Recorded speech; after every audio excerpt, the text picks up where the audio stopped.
No, it's not. This is not a surprise for anyone in the independence movement. This has been in the making really since 2019, when the party started to really push hard on their gender recognition reform.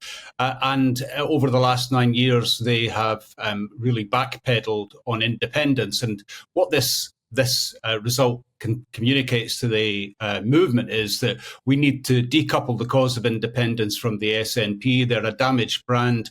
Their relationship with the Green Party and government has landed them with lots of toxic and incompetent policies. And with regards to gender recognition reform, people need to realise that Labour are no less a threat to women than the SNP and the Greens. But, this really suggests that the independence movement needs to unite under the banner of Scotland United. And if the SNP don't want to participate in that kind of initiative, then they are making it very clear that they're not serious about independence. Yeah, I get that. I mean, Alastair, the SNP did like to wheel out every possible opportunity that their election results up there were tacit support for Scottish independence, and therefore we now need to have Scottish independence. Well, I mean, they've just got an absolute kick in there. So what does this say? Alastair, I'm going to ask Alastair. Sorry. Yeah. Thanks, Patrick, for having me on. It's a grievous blow to nationalism, a grievous blow. We've seen, let's start with the result. You mentioned that the Scottish Conservatives' vote was squeezed, and we were squeezed, and we have to acknowledge that. But Scottish Conservatives will always put the needs and the interests of our country first. And on this occasion, some of them did identify Labour as the party most likely to unseat the SNP, and voted for that unionist alternative. But we had in Thomas Kerr a super candidate, a first-class councillor, would have made a great MP, worked very hard.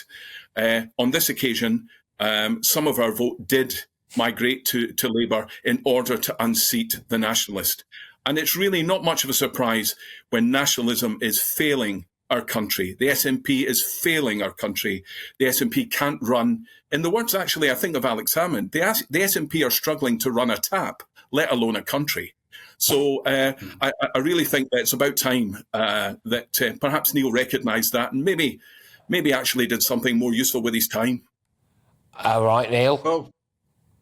Well, I mean, the fact of the matter is that political parties sometimes do well, and certainly under Alex Salmond, the SNP did remarkably well in a whole range of issues, not least to bring support for independence up from 26% to 45% and now above that. So in terms of the argument about independence, as I said, that is decoupled from support for the SNP. This is a consequence of the SNP's policy failures, and rightly so. They should be punished. They have. Can I ask on that, Neale? Because one of the key. Yeah, sure. I want to ask about that because I was thinking initially about, okay, well, what is it that people really didn't like about the SNP? Is it maybe some of their rather fruity ideas about gender? Is it, maybe the fact that they want quite a high tax and they're quite socialist on a lot of policies? And then I thought, well, if people didn't like that, then they wouldn't have voted for Labour, then, would they, Neale?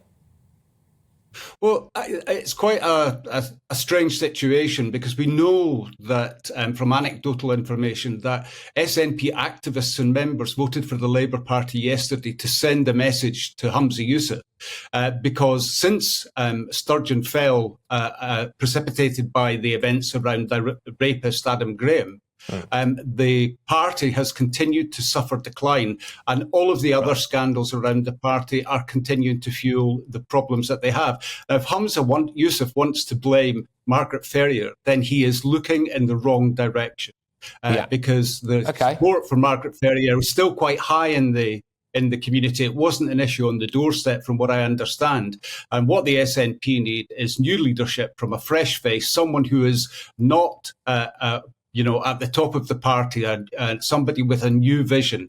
And that is something they will decide in their conference in a couple of weeks' time. Alastair, can I ask you now, is this a bit of a double-edged sword for you? Because it does look, forgive me, Neale, sorry, but I think it does look increasingly likely that Scottish independence is going to be on the back burner for a little while. So that, presumably for you, Alastair, is a good thing. But it also does mean that Labour now might win a stonky majority at the general election if they do sweep through Scotland. Well, let's look at the situation across Scotland. We have sitting MPs across the northeast of Scotland and in the south of Scotland, and we're looking to hold these seats. We're also looking to add MPs in places like Angus and Perthshire Glens and Perth and Kinross and Stirling and Strathallan. The campaigns are underway. We're knocking doors. We're getting a good response. People want to stand up for the union of the United Kingdom. And that's our task before us. And nationalism is most certainly, as I said earlier, suffered a grievous blow and is on the back foot, and no wonder. They brought it upon themselves.